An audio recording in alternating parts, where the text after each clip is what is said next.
পরিগীত এবং উদার কর্মসমূহ শুনতে শ্রদ্ধাশীল আমরা। আমাদের কাছে তুমি কর্মসমূহের বর্ণনা করো হে ধীমান, যিনি নিজ মায়ারূপী লীলার দ্বারা নিজের ইচ্ছাই এবং শিষ্টাদি কর্ম ও ভার এবং হরণরূপ লীলা করে থাকেন সেই ঈশ্বর এবং শ্রীকৃষ্ণের মঙ্গলাময় মৎস্যাদি দর্শনাদি অবতারণ করলেন সকলের কথাই আমাদের কাছে বর্ণনা করো। আমরা ভগবান শ্রীকৃষ্ণের লীলা শোভনে কখনোই উদাসীন হই নাই।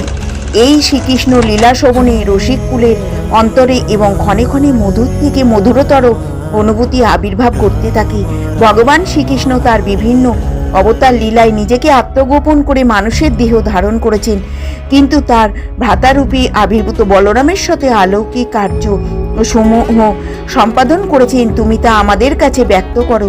কলিকাল আগত প্রায় জেনে তার ভয়ে দীর্ঘকাল সাধ্য যজ্ঞের ফলে ওই